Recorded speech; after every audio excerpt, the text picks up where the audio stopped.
দুঃসংবাদ আছে রে ভাই, কোম্পানি তোরে ছাঁটাই করছে রে ভাই। শফিক, তোর চাকরি গেল কেন? নিশ্চয়ই কোন একটা আকাম কুকাম করছো, সেজন্য তোর চাকরি চলে গেছে। তুই আমাকে স্বপ্নটা পূরণ করতে পারলি না। চলো তোমার এত ভালো চাকরি কেমনে গেল? কেমনে গেলো আমি কেমনে কইতাম? আমি কিছু জানি না। কি তোমাদের সামনে তো ফোন দিয়ে জানাইলো, আমি কিছু জানি না। তুমি বুঝতে পারো না না আমগরে কি বোকা মনে হয় তোমার? যেটা বলবো সেটা আমরা বিশ্বাস করবো? একদম মনটা নষ্টই হয়ে গেল শুরুতে। এই বাড়িতে আর এক মুহূর্ত না। চলো চলো চলো। কি বাইবা ছিলাম মনে মনে, আর কি দেখে গেল। আমা কি হয়েছে? আমি তো কিছুই বুঝতেছি না। সবাই আমার সাথে এরকম আচরণ করতেছে কেন? বাবারে, এই দুনিয়াটা হচ্ছে স্বার্থের দুনিয়া। স্বার্থ ছাড়া এখানে কেউ কাউরে ভালোবাসে না। তুই আজ দেশে আইলি, আর আজকেই তোর চাকরিটা চলে গেল। এখন তুই বুঝতে পারবি বাবা, তোর কে আপন আর কে পর।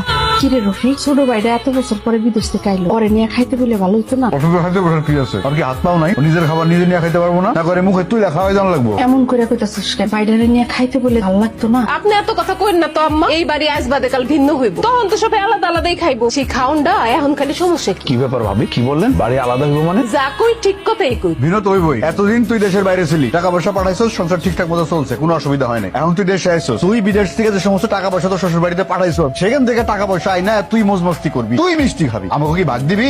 ভাইজান তুমি কিন্তু ভুল বুঝতেছো। আমি বিদেশে গিয়া কোনো জায়গায় টাকা জমাই নাই। যা পাঠাইছি সব তো বাড়িতেই পাঠাইছি, তোমার কাছেই পাঠাইছি। আহারে, তুমি কইলা আর আমরা বিশ্বাস করে নিলাম না। তুমি যত কথাই কও, আমরা কি আর কিছু জানি না ভাবছো? বাস জানো তো খুব ভালো হয়েছে। শফিক তো আমার বাপের বাড়িতে টাকা নিয়ে টাকার পাহাড় বানায় ফেলাইতেছে। আর কিছু কইবা? লোকটা একটু শান্তি মতো খাইতে দাও, অন্তত খাইতে বসছে সে। রফিক বাবা, ভাত খা। রফিক, বাইডারে একটু খাইতে দে তো শান্তি মতো।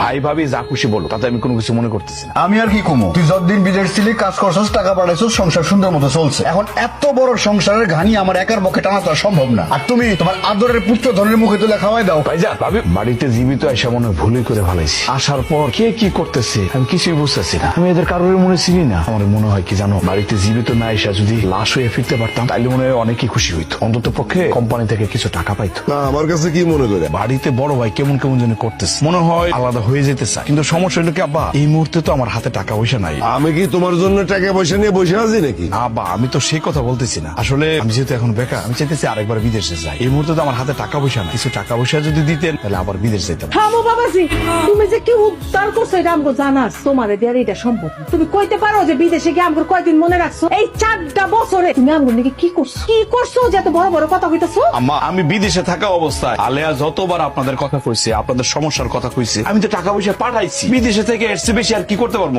টাকা কয় টাকা দিছো তুমি আমগরে? 10-20 হাজার টাকা দিয়া তুমি আমগরে কথা শুনাইতেছো? আব্বা কি কইতেছে? 10-20 হাজার মানে নিম্ন তো আমি 2 লাখ টাকা দিছি। আব্বা, শফিক তো যে টাকা দিছে সেই টাকা চাইতেছে না। ও একটু বিপদে পড়ছে তো এই জন্য একটু হেল্প চাইতেছে আপনার কাছে। না, আমি কাউরে হেল্প করতে পারবো না। সবাই স্বার্থপর, আর বিদেশে গেলে কেউ কাউরে